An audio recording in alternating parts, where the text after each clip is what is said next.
2024 से पहले मुझे यह एहसास हुआ कि सोशल मीडिया का एक्सेसिव यूज़ मेरे ब्रेन को डिस्ट्रॉय कर रहा था। दिन भर मैं बस इंस्टाग्राम स्क्रॉल करता और यूट्यूब वीडियो देखता रहता। मैंने कभी भी सोशल मीडिया पर टाइम स्पेंड को कम करने के बारे में नहीं सोचा, क्योंकि मुझे फोमो दैट इज़ टू से यानी कुछ मिस करने का डर था।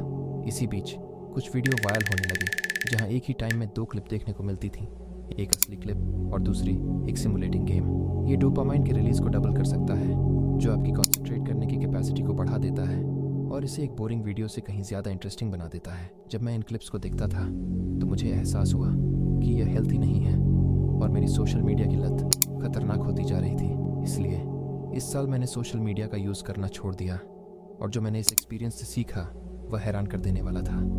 अगर आपका स्क्रीन टाइम 2 घंटे डेली का है और एक साल में 365 दिन होते हैं, तो यदि आप कैलकुलेशन करें तो आपको पता चलेगा कि आप एक साल में कितना टाइम वेस्ट कर रहे हैं। इस टाइम का यूज़ कई प्रॉफिटेबल ऑपरेशंस में किया जा सकता है। कुछ लोग इसी टाइम का यूज़ करके बिजनेस चलाते हैं। इस वीडियो में हम उन तरीकों पर डिस्कशन करेंगे जो सोशल मीडिया की लत को छोड़ना आसान बना सकते हैं।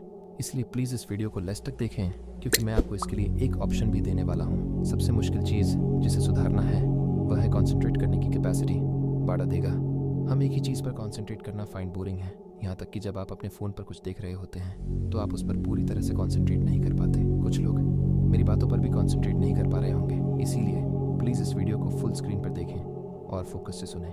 ज़्यादातर लोग सॉल्यूशन के लिए एक्सटर्नल चीज़ों की ओर देखते हैं, जैसे कि सोशल मीडिया को डिलीट कर देना, बिना ये जाने कि असली प्रॉब्लम्स हमारे ब्रेन के अंदर है। जैसे ही हम अपने थॉट्स के साथ अकेले होते हैं, हम बोर हो जाते हैं या अनकंफर्टेबल फील करने लगते हैं, और दोनों ही केसेस में हम रियलिटी से दूर भागने की कोशिश करते हैं। मुझे याद है कि जब मैंने इस बुरी हैबिट को छोड़ने का डिसीजन किया तो पहले दिन ही मैं विचारों में खो गया और मुझे बहुत बेचैनी फील होने लगी। इसीलिए मैंने इसका सॉल्यूशन ढूंढना शुरू किया।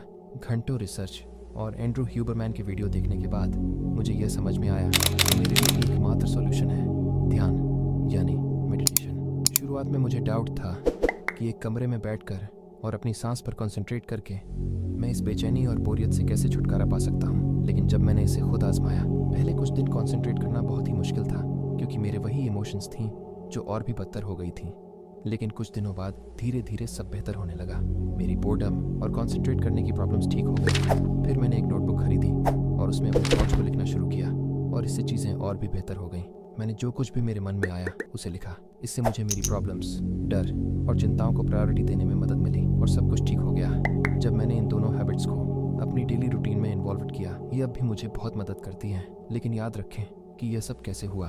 तो अगर आप जर्नलिंग नहीं करना चाहते हैं तो भी कॉन्सेंट्रेट करने की कोशिश करें। सिर्फ अपनी सोच के साथ अकेले रहने के काउंटलेस एडवांटेज हैं। शुरुआत में बैठना और सिर्फ सांस लेना मुश्किल हो सकता है, लेकिन किसी भी अन्य हैबिट की तरह इस हैबिट को एडवांस करने में टाइम लगता है। आप 5 मिनट से शुरू कर सकते हैं, जो कॉन्सेंट्रेट के लिए अदर पीपल द्वारा खर्च किए गए समय की कंपेयर में कुछ भी नहीं है। लेकिन आपको इसे एक हैबिट बनाना होगा, इसलिए भले ही आप इसे 3 मिनट के लिए करें, बस इसे हर दिन करें। अगर आपने यह वीडियो अब तक देखा है तो मुझे उम्मीद है कि इसने आपको इस एडिक्शन को दूर करने की डायरेक्शन में एक कदम उठाने में मदद की है। और अब मैं चाहता हूँ कि आप यूट्यूब चूज़ और डिफ़िकल्ट काम करें।